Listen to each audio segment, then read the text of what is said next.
जरा सोचिए, एक ऐसा फोन जिसके फीचर सुनकर शायद यकीन ना हो, एक ऐसा फोन जो लगता है कि टेक्नोलॉजी की दुनिया में सारे रिकॉर्ड ही तोड़ देगा। चलिए आज इसी चौंकाने वाली डील की असलियत जानते हैं। तो सबसे पहले बात करते हैं इसके कैमरे की। पूरे 420 मेगापिक्सल। हाँ, आपने सही सुना, 420। और बैटरी, वो तो और भी कमाल है, 7700 मिली एम्पायर की। मतलब आजकल के बड़े से बड़े फ्लैगशिप फोन्स भी इसके सामने पानी भरेंगे। और इन सब की कीमत यकीन करना मुश्किल होगा, पर ये सब कुछ सिर्फ 9,999 रुपए में। तो सवाल ये है कि आखिर ये है क्या? ये सारे धमाकेदार स्पेसिफिकेशंस सैमसंग के एक नए फोन के बताए जा रहे हैं और इसने ऑनलाइन दुनिया में सच कहूं तो तहलका मचा दिया है। लेकिन रुकिए, कहानी सिर्फ जबरदस्त कैमरे और बड़ी बैटरी पर खत्म नहीं होती।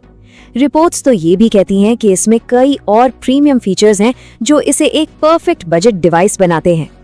रिपोर्ट के मुताबिक इसमें एक शानदार और प्रीमियम डिजाइन है, एक बड़ी और इमर्सिव डिस्प्ले है, रोजमर्रा के काम मक्खन की तरह स्मूथ चलेंगे, सॉफ्टवेयर इंटरफेस भी काफी आसान है और कनेक्टिविटी भी एकदम भरोसेमंद है। सुनने में तो ये एक कंप्लीट पैकेज लगता है ना? लेकिन क्या ये वाकई उतना ही सच है जितना बताया जा रहा है? और बस यहीं से कहानी में आता है एक बहुत बड़ा ट्विस्ट, क्योंकि इस पूरी डील का जो सबसे जरूरी हिस्सा है वो इसका कोई फीचर नहीं बल्कि कुछ और ही है।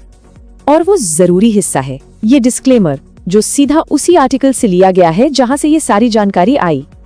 इसमें साफ साफ लिखा है, ये लेख सैमसंग गैलेक्सी S23 स्मार्टफोन के बारे में चल रही रिपोर्टों, प्रचार संबंधी दावों और अनौपचारिक जानकारी पर आधारित है।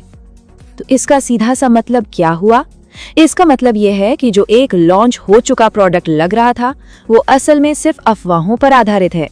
जो स्पेसिफिकेशंस कंफर्म लग रहे थे वो अनौपचारिक जानकारी है, और जिसे खरीदने लायक डिवाइस समझा जा रहा था वो बस प्रचार के दावे हैं।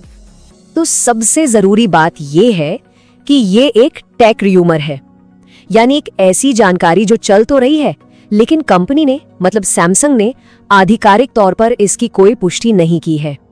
तो देखिए, ये पूरा विश्लेषण किसी एक फोन के बारे में नहीं है, ये ऑनलाइन जानकारी को समझने के एक बहुत ही जरूरी हुनर के बारे में है। तो ऐसी स्थिति से बचने के लिए क्या किया जा सकता है? ये 3 आसान से कदम हमेशा काम आते हैं। पहला, हमेशा सोर्स को चेक करें। क्या ये एक आधिकारिक घोषणा है या सिर्फ एक खबर पर आधारित रिपोर्ट? दूसरा, डिस्क्लेमर की तलाश करें। अक्सर ये जानकारी आर्टिकल के आखिर में छोटे अक्षरों में कहीं ना कहीं लिखी होती है। और तीसरा, हमेशा कंपनी की ऑफिशियल वेबसाइट पर जाकर ही जानकारी को वेरीफाई करें। तो अगली बार जब कोई ऐसी अविश्वसनीय डील सामने आए तो सबसे पहली चीज क्या होनी चाहिए जिस पर ध्यान दिया जाए?